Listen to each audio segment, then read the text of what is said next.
Thank you, Father, that we have this opportunity to get together in fellowship and worship. Help us to enjoy ourselves and learn some more about you as we get into our various classes. And thank you, Lord. Amen.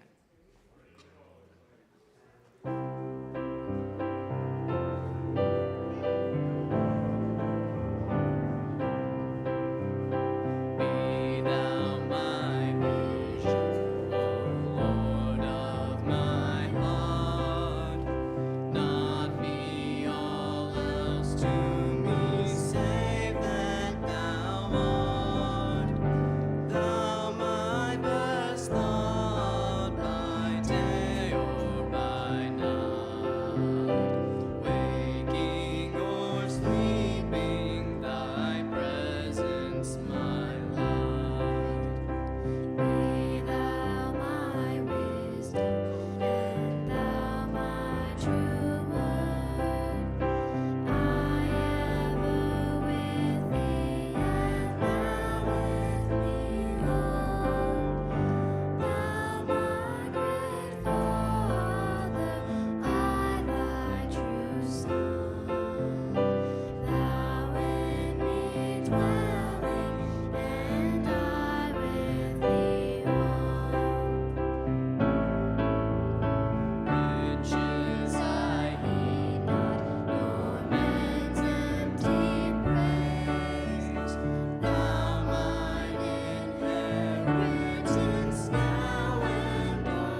Thank you much. Youth group worship team, that's what I'm calling you. Thank you. Appreciate that. Welcome, everyone. It's Wednesday. That's right. In case you were wondering, it's Wednesday. We're going to split up into some different groups. Kids have their thing to do. They probably know where to go. Youth has their thing to do. And Mike will take you downstairs. It's not exactly out to the woodshed, but it is downstairs. And the rest of us are going to be here.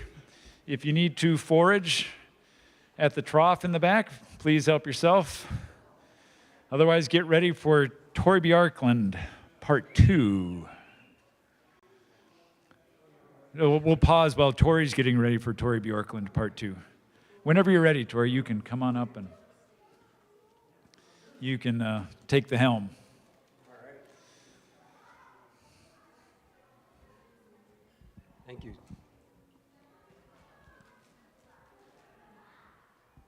A little coffee in case I get a little dry. And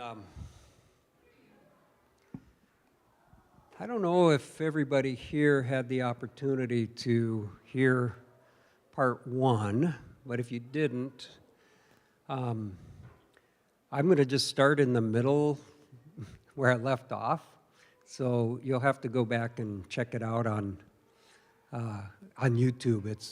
It's recorded from, I think, 2 weeks ago or 3 weeks ago, something like that. You'll find it. Let me just say a quick prayer here before I start. Lord, I thank you for the way that you have worked in my life over the years, and it's been a lot of fun and somewhat challenging and a little bit sad at times as I've gone back over this period of time in my life. But I am just so grateful for the difference that you have made, and I just hope that as I share my story, you will receive the glory and that people will recognize the great work that you have done in Christ Jesus and by the power of your Holy Spirit. And I just pray that you'll be honored and glorified by what I share tonight, that hearts will be touched. And I ask it in Jesus' name. Well, where I left off last time, I had just managed to hitchhike from Cedar City, Utah, to Dickinson, North Dakota, where my father lived. And it only took 32 hours to hitchhike that distance. I could probably do it in less time on my motorcycle, but not a whole lot less. So I stayed in Dickinson for a few months. And I didn't live with my dad, but I lived with a man by the name of Larry Fries, and he went to my dad's church. He sold insurance in town there. He had 3 teenage kids, a couple of daughters and a son. His younger son was a close friend to my younger brother. His middle daughter was around my age. And he had an extra room in the basement that he rented out to me.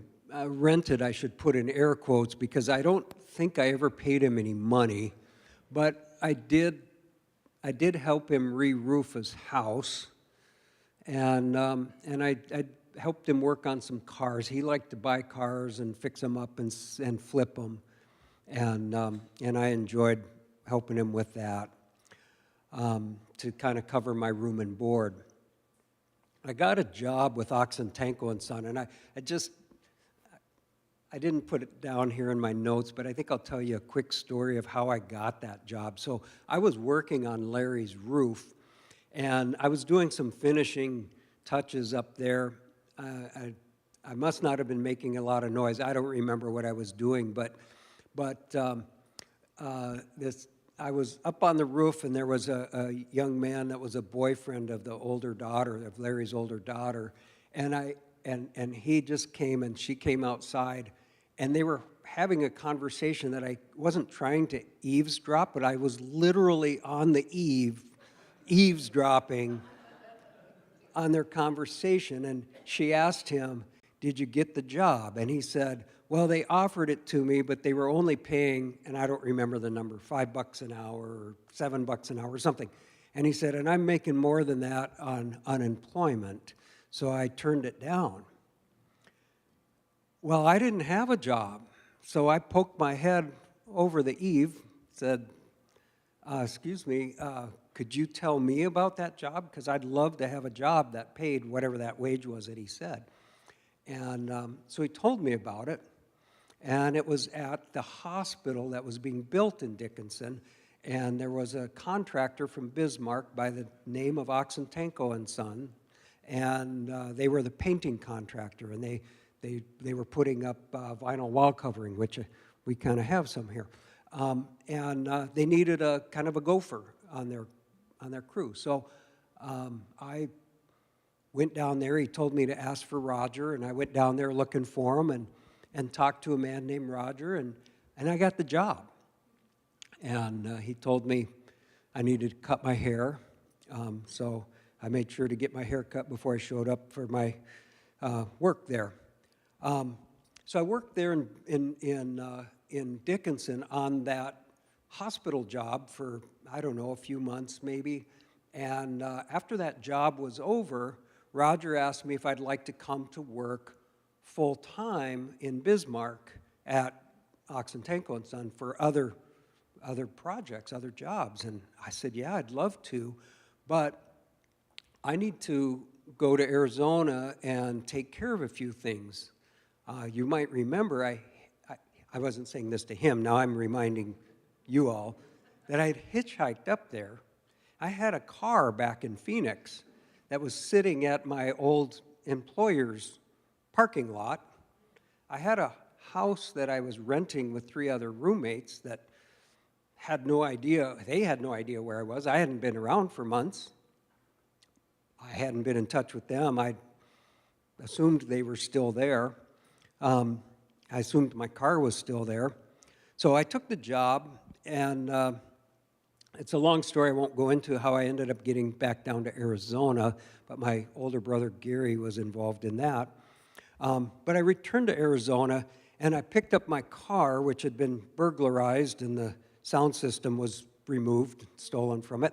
And I went to get my stuff from the house, which apparently, since I was the one that had signed the lease, nobody was paying rent, and they'd gotten evicted, and the house was closed up, and I couldn't get in. And anyway, so I lost everything I had in there, which wasn't much, not a big loss. So I took my car up to Winslow, where my mom and stepfather lived, and I traded my car for a motorcycle that was my stepdad's, which was a 73 BMW R60/5. And yeah, okay, it's important information for some people. I'm sure, looking back on it, that was just a real gift from my stepdad.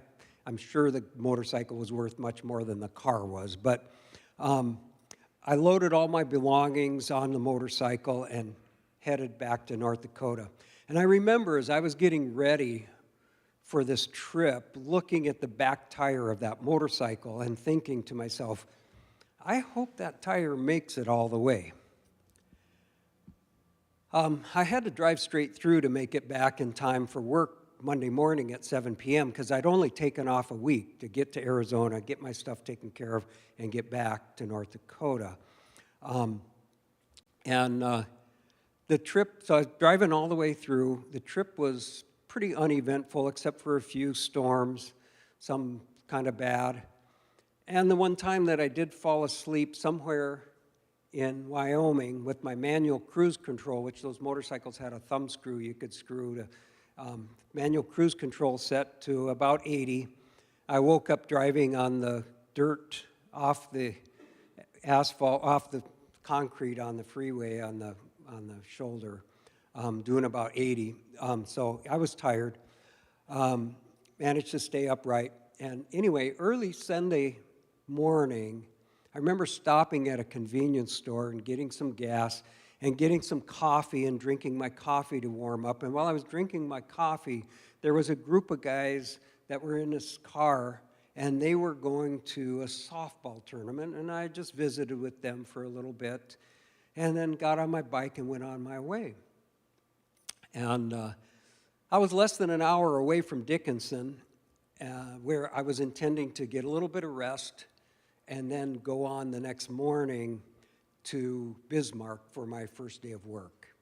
And it'd been raining all night, and it was still raining, and I was soaked to the bone. I didn't have any riding gear for rain.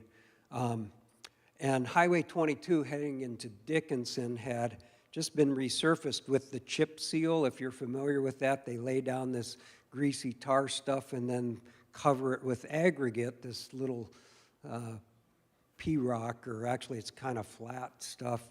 And so I'm riding on this, and I was like a horse headed back to the barn. I mean, the closer I was getting to Dickinson, the faster I was going.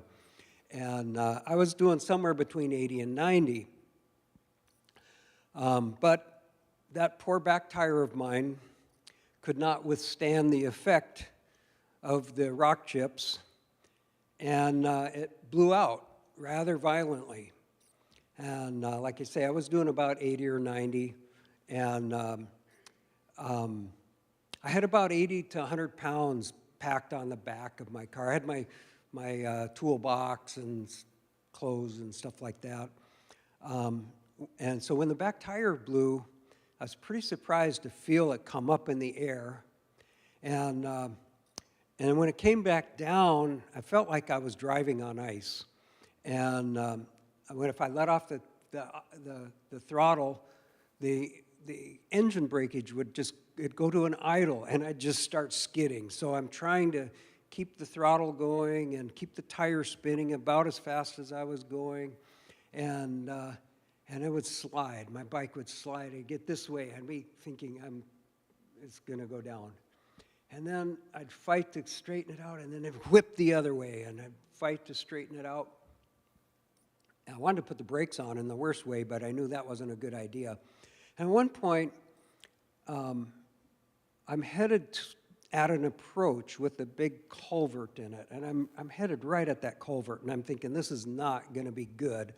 And my back tire is on the left side of me, and just at the right time, it's whipped the other way, and now I'm headed off the approach. And I think, well, this is pretty good. And so I flew off the approach. I managed to hit the approach. I'm riding this way. There's an approach that's perpendicular to me, and I just caught it just right, and right into the ditch. And I think, I'll just lay it down in the grass. It's wet, it's been raining, it's slippery, I'll lay it down, which is what I did. I just laid my bike down. I don't know how fast I was going at this point. I'd been trying to slow down. I was, maybe doing 40 or 50 or something like that. And I literally I had my left foot on the seat and my right foot on the right foot peg, just surfing this motorcycle as it's sliding through the wet grass. And then I heard the back tire go, thump, and it came off the rim. And the rim just stopped in the wet turf.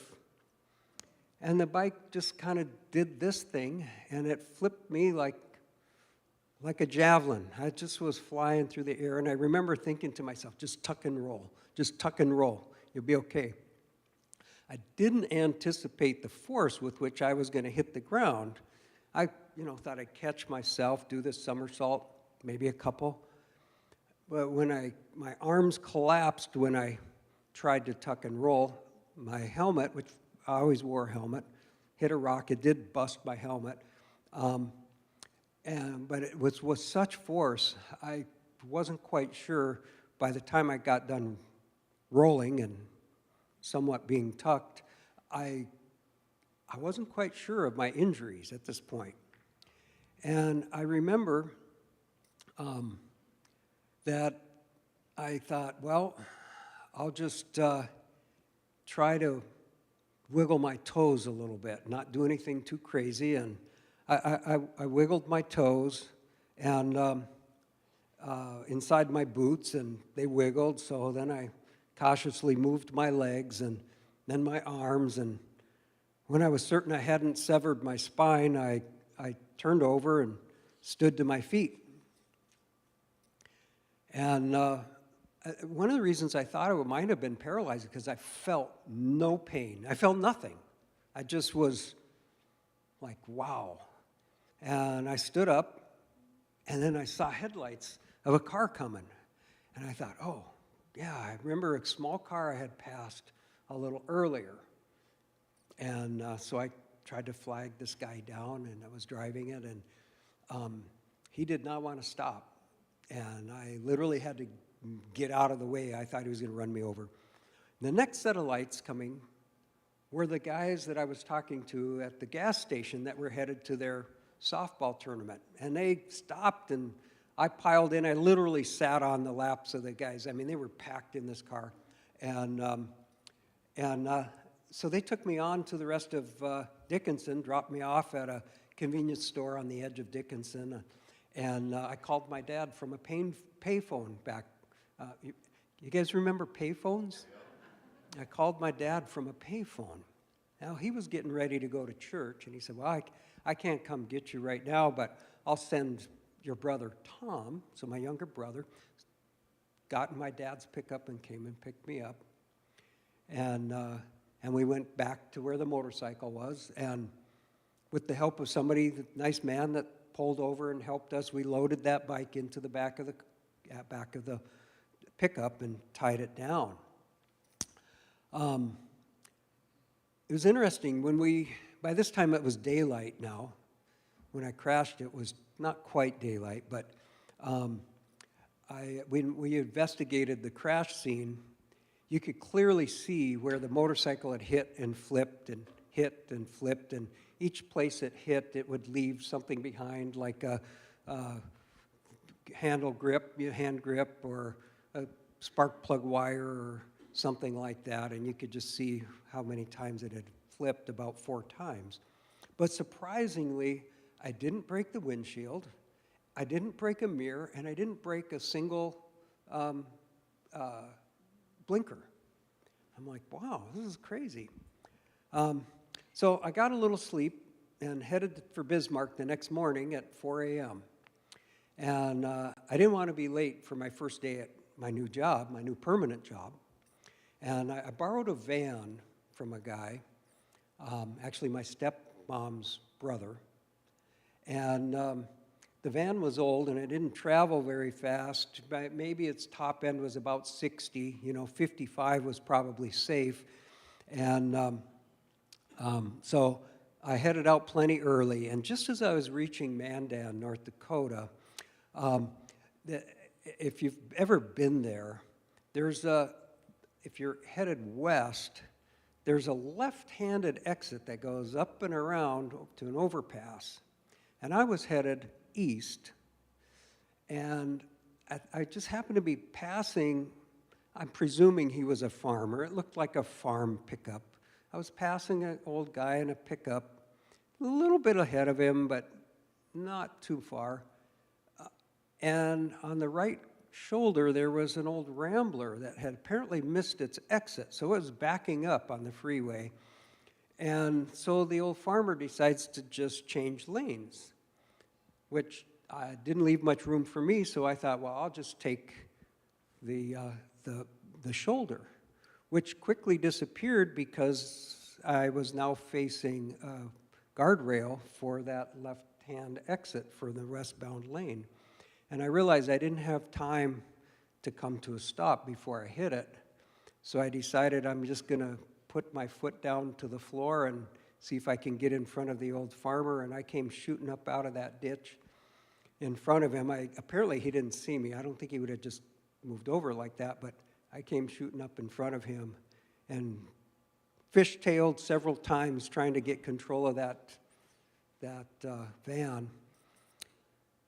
And the ropes with which I had tied the motorcycle broke, and that motorcycle smashed around in the back of the van for a while and did way more damage than the crash at 80 miles an hour had done previously.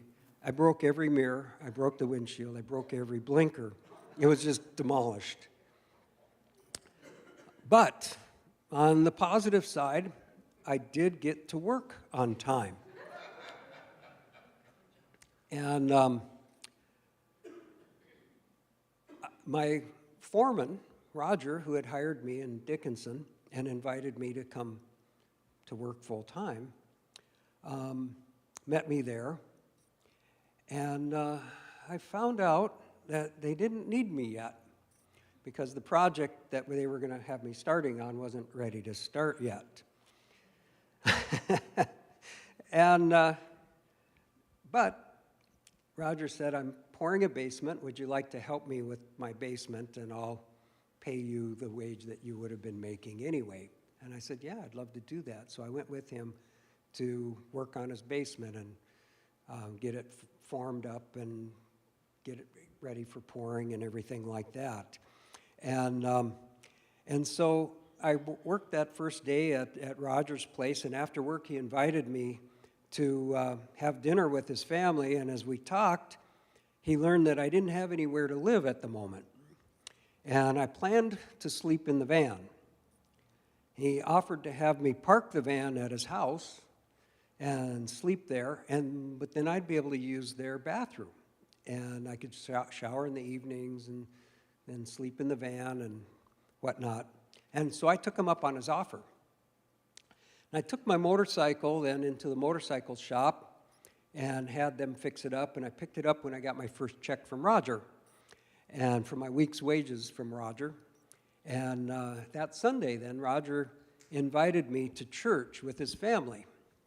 And I joined him for the main service at the Assembly of God Church in Bismarck. After the service, a young man walked up to me and introduced himself as David Miller. And we talked for a few minutes, and he asked me where I was living, and I explained to him I was sleeping in a van, and I assured him it was temporary, and he asked if I'd like to live with him and his wife in their spare bedroom. Well, I jumped at the chance to sleep in a real bed, so he called his wife over, says, hey, Nancy, and he introduces me to her. Says, this is Tory, and he's going to be living with us. I take it from that experience they weren't married very long, because I don't think I would quite introduce my wife to somebody she was going to have move into her home without having talked to her about it. But anyway, she was gracious and greeted me and welcomed me. And so Dave and Nancy took me into their home, and they were so nice. Nancy took care of me. Dave mentored me. And I lived with them for a short time, and I had lived with them for just a short time, and they invited me to join them on a Wednesday evening at a small church in Mandan. The church met in what looked to me to be an office building, and as we walked in the door, I saw the name on it, New Testament Church. And I enjoyed the music there, but more than the music, I enjoyed the sermon. And after the service, Dave introduced me to several people, including the pastor, Tom Schmidt, and his wife, Sandy. Some of you probably know Tom and Sandy. And so I want to see if I missed something here, because I guess not. We'll make that connection in a minute, I guess. Anyway, for a few weeks, I went to the Assembly of God Church on Sundays with Dave and Nancy, and then the New Testament Church on Wednesdays.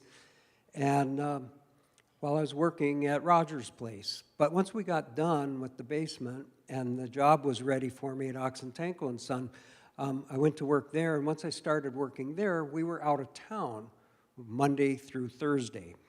So while we were out of town Monday through Thursday, I just was going to the Assembly of God Church on Sundays. One Friday night, though, I was riding my motorcycle around aimlessly, as I sometimes do. Sometimes Chuck, who's not here tonight, but Chuck and I ride our motorcycles around aimlessly and enjoy doing that. But one Friday night, I was doing that by myself, and I noticed a guy on a motorcycle parked in a parking lot of some business that was closed, and he was smoking a cigarette. Now, at the time, I was still smoking as well, and so I decided to pull in next to him and have a cigarette and visit and get to know somebody. And so we visited for a little while, and as I finished my cigarette, he asked me if I wanted to go to a party with him. And I explained to him that I didn't drink anymore, but I would stop and pick up a six-pack of Mountain Dew. That was my drug of choice now at this point. And I would have a non-alcoholic alternative for the party. And so I stopped and picked up my Mountain Dew and followed him to the party. It wasn't long before I was out of pop. Seeing other people were drinking my Mountain Dew as well. And after a little while, I got to thinking, well, I guess it wouldn't hurt for me to have a beer or two. And that turned into several more before I joined into sharing the joints that people were passing around. And before the night was over, I'd made my way to the house of a girl that I met at the party and spent the night with her. So the next day, I felt pretty guilty about this, and I didn't want to face Dave and Nancy, so I stayed another night. And then late Sunday night, I went back to Dave and Nancy's place and quietly snuck into my bed. The next morning, I woke up for work, and I felt really guilty. I just felt really guilty. And I'll tell you, the thing that I remember going through my head is, I'm never going to do this again. I can't ever do this again. Now, I didn't know how to never do this again. I was kind of taken aback that I had done that, and I just like, I got to do something. Something's got to change. And so I began to pray, and I began to weep. And I called Roger, my foreman, and I explained what happened. He was a believer, by the way, and just a peach of a guy. I love that man. And I asked him if I could have the day off so I could meet with a pastor and try to get things figured out. And he gave me the day off, and I also talked to Dave and Nancy, and I apologized for staying out all weekend, and I explained to them what had happened and what I had done. And then I called Tom Schmidt and asked if I could meet with him. Now, at the time, I didn't know that he took Mondays off, but he was gracious and agreed to meet with me. And I met with Tom later that morning and explained everything that had transpired the previous weekend. And he explained to me that I needed discipleship. I needed to be discipled, he said, by somebody more experienced, by a more experienced believer, and I needed to embed myself into a community of like-minded people. And he offered to disciple me and to be my mentor. Now, he didn't use the term mentor, but that's the way I thought of it. And that's when I began going to New Testament church on Sundays, as well as Wednesday nights, if I was around on Wednesday nights. And I met with Tom and his wife Sandy on a regular basis, and it wasn't long before Sandy quit being Sandy and became Ma. I just called her Ma. So while I was living with Dave and Nancy Miller, I began to meet meet Dave's family. Harlan Miller lived just down the road in another trailer house. Harlan and his wife Nancy, and I met them. And then through the church, I met another brother named Dean and a sister named Marcia, And then I met a young man about my age, a little older than me, but pretty close to my age, named Daniel Miller. And Daniel and I, partly because we were the same age, and also because he was a great guy, we just became pretty close. And we became friends. And after a while, Tom Schmidt came to me and he said, you know, there's a lady in our church by the name of Norma Belt, and she's a single mother, and she is having a little financial trouble. She could use some help financially if you'd like to rent a room from her. She has an extra room, and she has a young son who's in high school, and you could help out with the chores around the house and kind of be a friend to her son David, who I'm still in contact with, by the way, David Belt. And so I moved in at Norma's place and rented a room there for a little while. Eventually, I moved out of Norma's house, and I rented a little house on the top of a hill by the Christian radio station in Mandan. And it wasn't long before I began to have other young men who were new Christians living in my home. And at the same time, Daniel Miller had family and friends moving into his trailer home. And I don't remember, I wish he could add some color to this, because I don't remember exactly how it happened, but I think it was Tom's idea. I don't remember how it came up, but somehow we decided it'd be good if Daniel moved into my place and helped out there with these people, because he was a little further along in his Christian walk than I was. And there were, I think, a bunch of gals that needed a place in the trailer home that Daniel was in. In fact, I think maybe some of you know Sudeco. I think she maybe moved in there. Anyway, so there was like a girl's home and a guy's home, and Daniel and I were there at this little home, and that was my house that I was renting. I remember the first day Daniel moved in to this little house. He took one look in the refrigerator and decided it needed to be cleaned. I don't know, I'd been living on my own since I was 14, and I never had to clean a refrigerator. I'm not sure what the problem was, but he thought it needed to be cleaned, and before I knew what happened, he'd taken everything out that needed to be thrown away and thrown it away, and most of it he threw away, and cleaned it all up and everything, and we had a beautiful refrigerator now with not much in it. But that was just kind of set the stage for, Daniel knew what needed to be done. He knew how to be an adult, and we became fast friends. We began to call our little house Cross Life Ministries, the life of the cross. And we wanted to take in people and just help them learn how to live the life of the cross. And the things that happened at Cross Life itself could itself be a separate story, which I won't go into, but I'll just share one small example here on how God worked in that situation.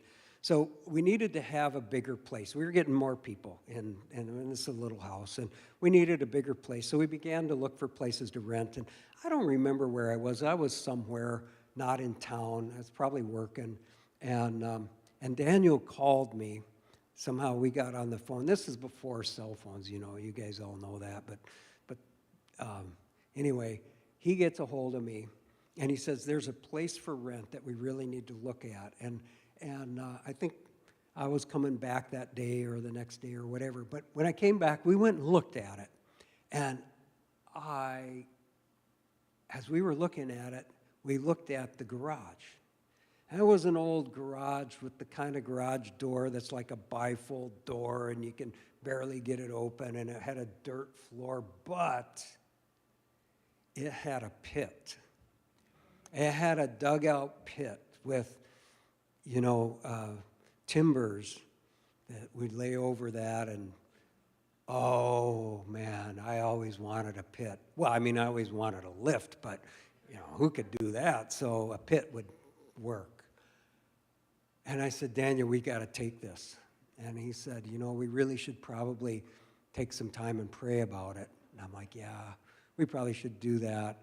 He said, well, we'll pray about it and sleep on it and make our decision in the morning. So the next morning, I don't know, around 4 when I woke Daniel up. No, I'm kidding, it wasn't. But the next morning, woke up, we decided, yeah, let's get that place. We called the landlord, and it was rented. He'd rented it after we'd looked at it.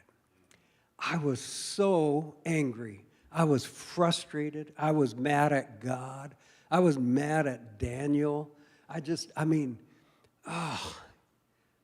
I remember saying to Dan, do you know what the chances of actually ever finding another garage with a pit? I mean, they're illegal. You can't put a pit in anymore. He's like, wow, I'm sorry, I can't do anything about it. But I was just frustrated. Well, a few days later, I don't know, a week later, I don't know how long later, but this young man, Tony, that was living with us, he comes busting into the house. Daniel and I are both there. He's like, you guys, you got to come see this place. It's for rent.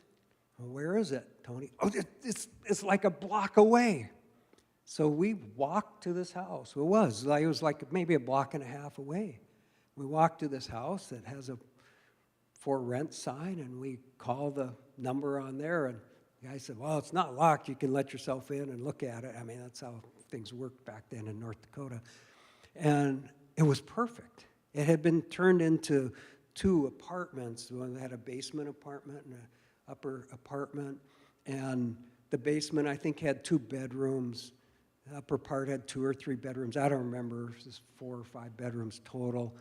And we thought we could use the basement kitchen. We only need 1 kitchen. We could use that as a bedroom. We could have 14 guys in here. But more importantly, it was a 2-stall garage, but it was an extra size 2-stall garage where the walk-in door, there was almost another garage door's width before you hit the first garage door. And it had a perfectly beautiful poured floor with a pit, a concrete pit with a floor drain. I could not believe it.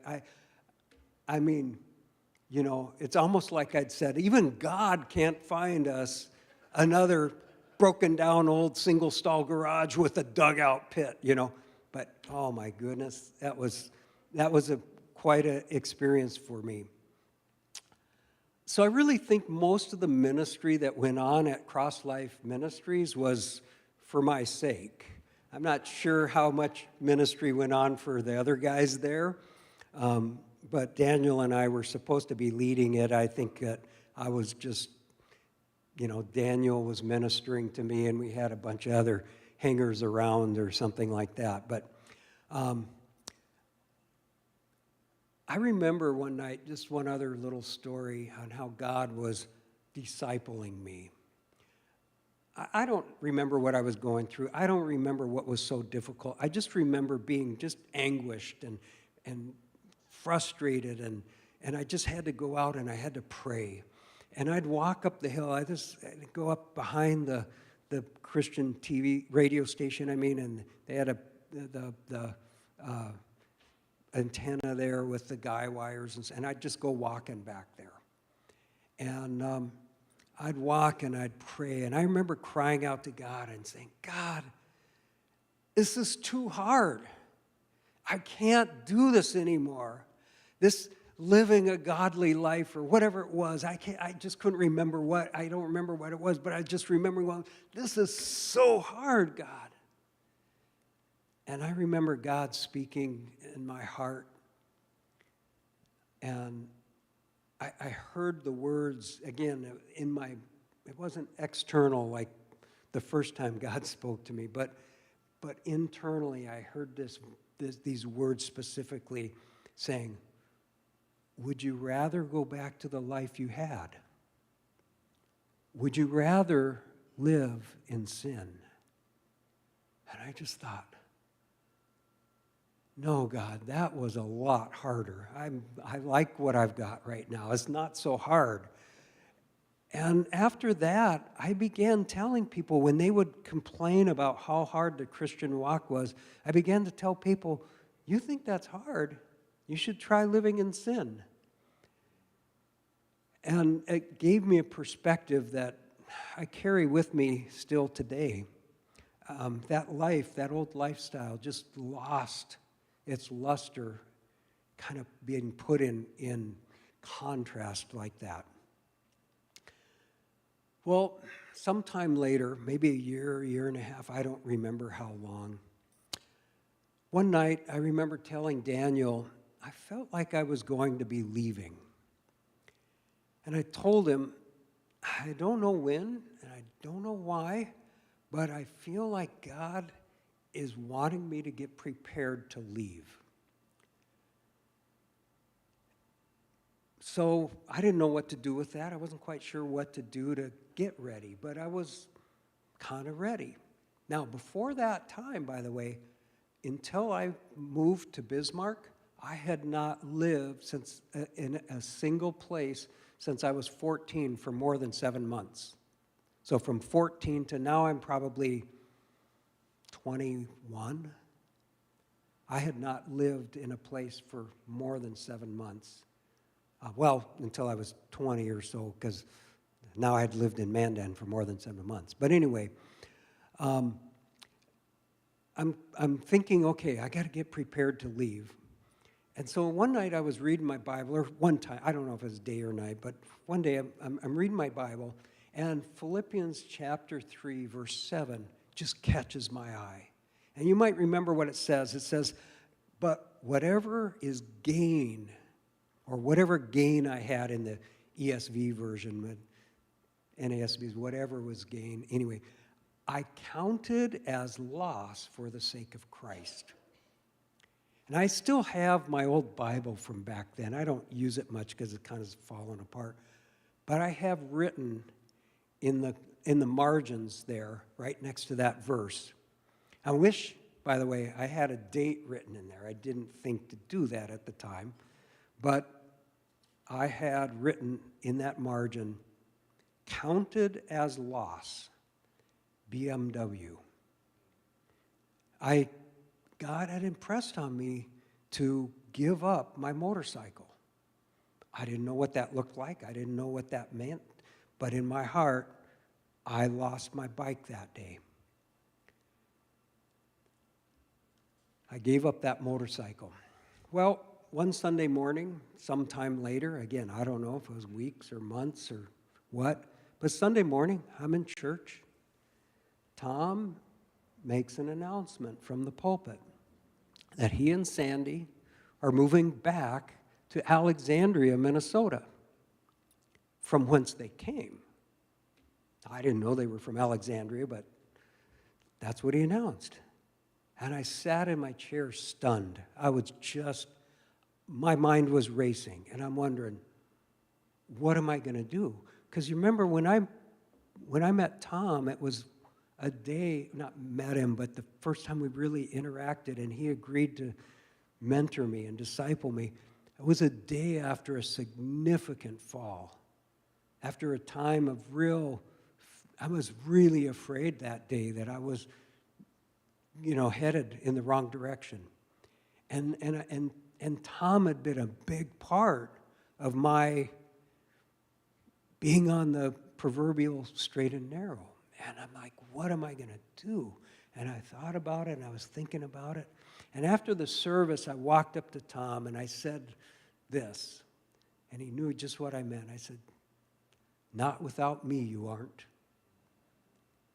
And to his credit, and to Ma's credit, he says, well, that's what I expected you to say. Ma and I have already talked about it, and you're welcome to come to Alexandria with us if you want to.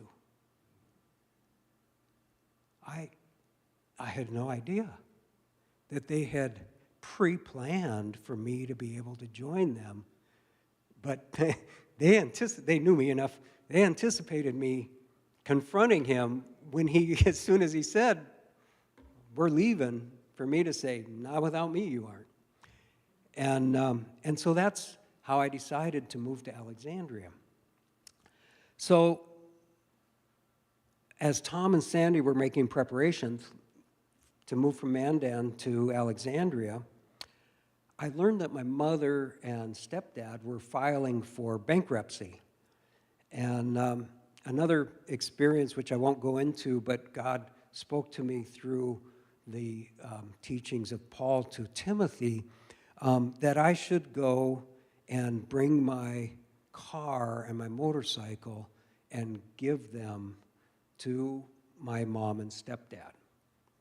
And so now things were falling into place. I'd already given up my motorcycle. And so I decided to drive my car, towing my motorcycle down to Arizona and leave it with my mom and stepdad. So the trip to Arizona was an adventure in itself that I won't go into, but I managed to perform the necessary repairs along the way. For my 1974 Saab, and I made it to Arizona. And when I got there, I was able to give my car and my motorcycle to my mom and my stepdad. And my plan was to hitchhike from Arizona to Alexandria. Now, I'd never been to Alexandria, but I could see where it was on the map. And I wasn't planning to return to Mandan. I was just going to come straight to Alexandria. And I'd hitchhiked across the country many times already, so there was no big deal to me. I didn't think much about it. And it wasn't unusual, so I set off. And each time somebody would pick me up, I would pray that God would give me something to say to them. And most times, God would put something on my mind, and I'd share, and it would prove to be significant in one way or another, and they'd share with me how significant that was. And I made it to Las Vegas, not Nevada, but Las Vegas, New Mexico. So I'm in Las Vegas, New Mexico, and a young man driving a Chevy Impala picked me up. And as we drove, I prayed and I asked God to give me something, give me a word for this man. And nothing was coming to mind, nothing was coming to mind. And I'm thinking, okay, well, maybe I'll just start talking. I can just do that. And something will come to me, And so I said, well, usually God gives me something to say to the person who picks me up, but the only thing I can think of to say to you right now is that you need Jesus. It seemed like kind of a dumb thing to say at the time. I was just sort of, you need Jesus. And that seemed to be exactly what the man needed to hear. And it turns out that he was headed to Denver, Colorado to put himself into a treatment program for alcohol treatment. And as we talked, he asked me if Jesus could deliver him from alcohol. And I shared my testimony with him. And somewhere between Las Vegas, New Mexico, and Denver, Colorado, my new friend, Gary Burnham, became a Christian. Now, some of you might know Gary Burnham or had known of him when he went to New Testament here, but you'll hear the story of how he ended up here.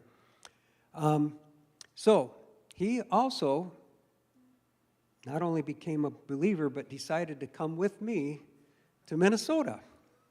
And I thought, great, I don't have to hitchhike anymore. So he decided to drive his Chevy the rest of the way to Minnesota, and somewhere near Denver, his U-joint went out.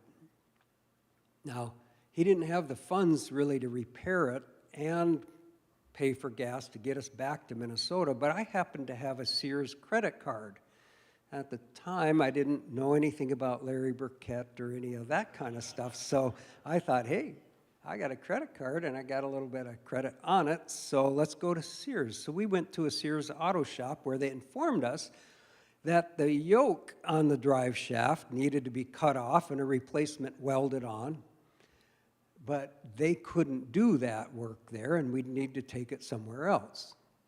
Well, we didn't have the funds to go anywhere else that took a Sears credit card, so Gary decided to sell the car at a junkyard, and we'd have a little bit of money. And the car was in pretty good condition, really excellent condition, other than the bad yoke on the drive shaft. So we expected to get a few $100s for the car. So then the man at the junkyard wanted to see if it burned any oil, and so he started it up and stuck his head out the driver's window, looking back at the exhaust, and put his foot to the floor and revved it up and did that several times. About the 10th time he did that, the engine started knocking really bad. And I'm pretty sure that he spun a rod bearing or two, and he shut the engine off, and he says, well, it isn't worth very much now. I'll give you $75. So Gary took the money, and we decided that we needed a plan B. So Gary called his mom and asked to borrow some money for a plane ticket to Minneapolis. And she was kind of disappointed that he wasn't going into treatment and didn't seem very satisfied to hear that he had become a Christian, but she sent the money anyway through Western Union. And by this time, Harlan and Nancy Miller lived in Alexandria and were at the Res House, living at the Res House at the time. And so I called them and borrowed some money for a plane ticket to Minneapolis and made arrangements for Nancy to come down and pick us up at the airport. And that next day, Gary Burnham and I moved into the Res House together and were roommates at the Res House. Well, by the time I reached Alexandria, Tom and Sandy Schmidt had taken over the local TV station that was owned by John Hoven, part of the Echo Press thing, TV 30. Some of you remember TV 30. And I worked so I started working at TV 30 with Tom. I was selling advertising. God bless Kyle Dickman, one of my first sales of advertising for TV 30. Kyle, if you're watching, God bless you. And I also was running camera, running sound, and eventually was directing 9 hours of live programming a week. Sue Deco, otherwise, though I didn't even know her name, I always know her as Sus, but Sus and she was there at the TV station, and we started our own Christian music video program called In Another Key. Not in my notes here, but funny thing is, my wife now, Naomi, and some of her friends used to love to watch that, and every Friday night they would watch In Another Key. So Sus was the creative genius behind the program, and I just took care of the technical stuff. But at some point, Tom Schmidt came up with the idea of having a benefit concert here at TV 30 to help raise money for this TV station, and he had enrolled Jeff and Tara Brisky to perform music, and then that was the main entertainment for the first half, and then the second half was they allowed others from the community to sign up to perform in kind of a talent show sort of a thing, similar to Jingle Bells, if you're familiar with the local Jingle Bells, that type of a thing. Also not in my notes, but I actually performed, some girl, I don't remember who it was, asked me to sing a duet with her, so I did. And then after that song, Steve, I just drew a blank, Key Ministries, Steve Holte came up to me and said, that is my favorite song. You really blessed me with that song. So I don't remember what the song was, but I just remember I'd never met Steve before, but I knew who he was.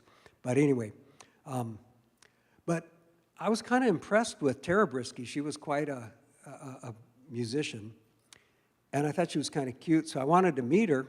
So during a commercial break or something like that, anyway, I found her sitting with a few other girls her age, and I walked up and introduced myself, and she introduced me to her friends, one of whom was Naomi Schoenberg. So about a week later or so, I was manning the TV 30 booth at the Douglas County Fair. And I had a small portable TV and a small VCR from which I was playing the footage from the benefit concert. Now, Naomi had also been one of the performers. She had accompanied Mickey Peterson, who played the cello, and she played the piano to accompany him. And anyway, I was showing this, had this footage running, and I hadn't noticed, but Naomi and some of her girlfriends had walked by, and I hadn't seen them, but one of the girls noticed me and said something to Naomi about me being cute or something, and Naomi said, "Oh, I know him, I can introduce you to him." Because she had met me once, so of course she could introduce me. And Naomi wasn't really interested in talking to me, but she was a good friend to her friends, so she decided to introduce them. And so she introduced her two girlfriends, and we were making small talk, and I began to ask each one of them, "Well, where do you go to church?" And one girl went to a Lutheran church, and another girl went to the Catholic church, and I asked Naomi, "Where do you go to church?" And she says,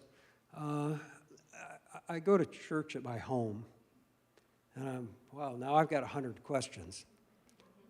And so I said, "Well, is it a public church? Can other people come, or is it just your family?" And she's like, "No."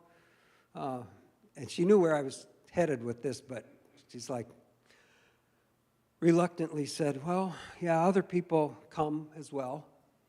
So then I asked her, "Well, do I need to, if I wanted to come, could I come, or do I need to make a reservation or something like that?" And she, even more reluctantly, said, "No, you don't need a reservation. You can come if you want to." And she assured me that it was open to the public. So I got the address and decided to come check out this strange church that met in somebody's home. I'd never been to one of those. Never even heard of that before. So at the time, I was going to this New Testament church. And I decided that nobody here would miss me if I took a Sunday and went to this strange home church. And when I showed up at Naomi's home church, she was nice enough to greet me and introduce me to her parents. Now, I found Dave Schoenberg to be much more interesting than Naomi Schoenberg. So I spent most of my time talking to him, which Naomi was happy about because she was sending all kinds of messages like, "Not interested." So after the church service, if you could call it that, and after lunch, which was part of the church service at that church, Dave Schoenberg and I took a whole passel of kids, I don't know how many, way too many for two unobservant men to be taken care of. But we went to Runestone Park. And as the kids played and ran around and whatever, Dave and I laid in the grass and talked about, theology and any number of things for a long time, at least an hour. I don't know how long. I later learned that when Dave got home, he told his wife, Jean, "I think we just met our future son-in-law." Now, Dave will argue vociferously if you say that he's a prophet, but I think he is.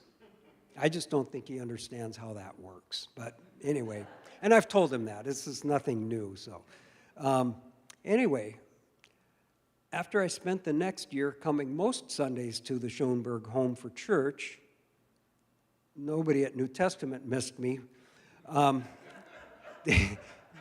Dave and Jean were a little disappointed that I didn't show any interest in their eldest daughter, Naomi. I also became part of a small Bible study that was being held at the old farmhouse next to Dave and Jean's home.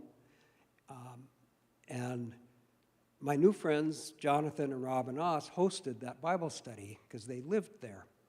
Now, one night at Bible study, Robin commented that she knew a young lady that was having a birthday that would appreciate someone inviting her out for her birthday. Now, I had no idea who she was talking about. And after she realized I really had no clue, she informed me that Naomi's birthday was next week. And then she gave me some coupons for Pizza Hut and told me, I know she likes to go out for pizza. I wasn't too interested, but I thought I could give her a call and wish her a happy birthday. So I think it was the day before her birthday, I called her, and I called her and wished her a happy birthday. And she was really surprised to get a call from me because I had never called before. And but she was friendly on the phone, if a little cold. And I explained to her that I'd heard it was her birthday and I wanted to wish her a happy birthday. So then I asked her, after you go happy birthday, what do you say? So, what are you doing for your birthday? She says, nothing. I said, what? Aren't you going to have like a birthday party at your house or something? She's like, no, I don't think so. At the time, I didn't know. They didn't eat sugar, so what do you do for a birthday party? I don't know, but is that right, Tashi? Anyway, I was shocked. And I'm like, I felt bad for her.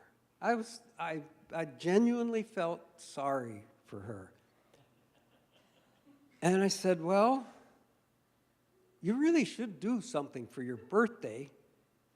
Do you want to go out and get some pizza? And she said, sure. And we made arrangements for me to pick her up. And when she hung up the phone, she told me later, she exclaimed to her mom, I think Tory just asked me out on a date. So the next evening, I came and picked Naomi up in my old Pontiac, and I explained that I had some work to do for the TV station, which if she were here, she'd say this should have been a omen or, should have been something she would have told her about what was upcoming. But anyway, I had to do some work for the TV station, and there was something going on at the Cornerstone, and I needed to videotape it.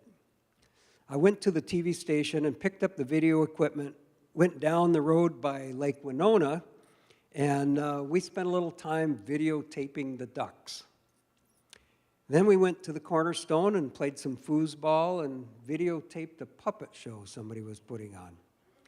And after I returned the equipment to TV 30, we went to Pizza Hut and ordered a pizza. I don't have this in my notes, but I had these coupons that Rob and Oz had given me, and so I'm like, what would you like? And I've got some coupons for this, and I got some coupons for this, and I'm sharing the coupons with her, and she's like, yeah, I don't like any of those. I want a Meat Lovers. Okay, so we paid full price for a Meat Lovers pizza. I remember writing the check and realizing that it left me about $13 balance in my checking account. But after dinner, we went by the Res house where I was living at the time, and we borrowed Harlan Miller's motorcycle, and I gave her a motorcycle ride. And then I took her home. And we were both quite surprised that we had a good time. It turns out that Naomi's friends had actually planned a surprise birthday party for her the next evening, fortunately. Would have been quite a surprise if she wasn't there. But that was also the evening that we had Bible study at the Osses. So I didn't know about this surprise birthday party, but I showed up for Bible study. And mysteriously, the Osses and the Schoenbergs had conspired to cancel Bible study. So what was I to do? I guess I'll just crash this surprise birthday party for Naomi, which she didn't seem to mind, but even to this day, I think her friend Tara resents that I crashed that birthday party. But that was how Naomi and I began dating. We dated every day for the next 2 weeks or so. And she told me later, I think after we were married, she's like, yeah, it was pretty stressful for me. I didn't mind going out with you, but my parents had told me that I wasn't allowed to date somebody more than, there was some limit, like twice a week, or I don't remember what, but anyway, she was breaking all the rules and her parents were happy about that, apparently. And that's really enough. I just wanted to kind of share sort of the journey that God brought me through to get me from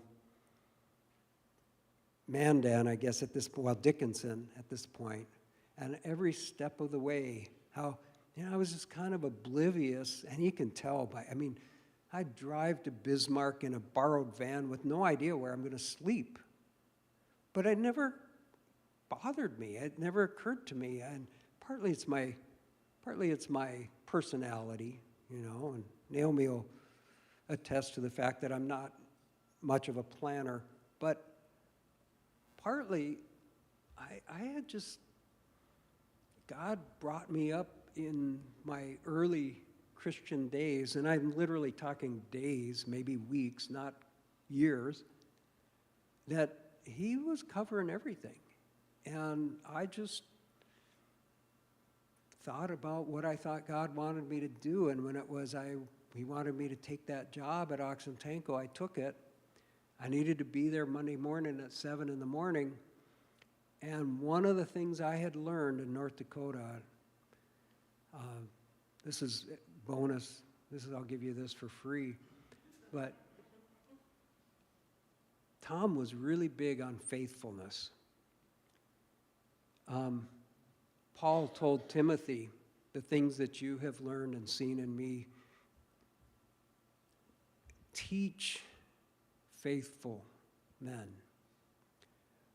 Jesus said, he who is faithful in little is also faithful in much, and he who is unfaithful in little is also unfaithful in much. And I remember one time on a Sunday morning after church, and I worked on people's cars, and that was my service. I loved working on cars, and I would do that for people as much as I could. And I had all kinds of people that, I needed this done, and they needed that done. And, oh, yeah, I'll do that for you, and I'll do that for you. But I was making all kinds of commitments with checks I couldn't cash. And one day, Tom came up to me, and he gave me a clipboard. He says, I got a present for you. And he gives me a clipboard, a smaller one, with a tablet on it, and a pencil with a little string on it. And he said, whenever you make a commitment to somebody, I want you to write that on this tablet. And then next time something comes up that you want to do for somebody, you look at the list and see if there's anything you've promised that would conflict with that, and don't make that promise until you finish this. Now, he didn't kick me in the pants and say, you big dummy. Well, a lot of times he did call me big dummy. One time he gave me a watch, and at the back he said, YBD, you big dummy. But anyway, he didn't kick me in the pants anyway when he called me you big dummy and say, you shouldn't, do this and let people down, and you need to keep your word. He gave me a practical way to carry out this, but he also gave me the vision for being a faithful person, that this is one of the characteristics God was looking for. And anyway, God just I wanted to be at work at 7 a.m. because I said I would be. He provided a way. I knew He'd provide a place. And one step at a time, after one step after another, all the way through. And to this day, Naomi has many stories of God's provision because of my lack of planning. But God has been faithful. And I really appreciate His faithfulness. I'll just pray quick here. Lord, thanks again for your faithfulness, and thank you for all that you've done. And I pray that you'll bless others as they think about ways that you have been faithful in their life as well. In Jesus' name, amen.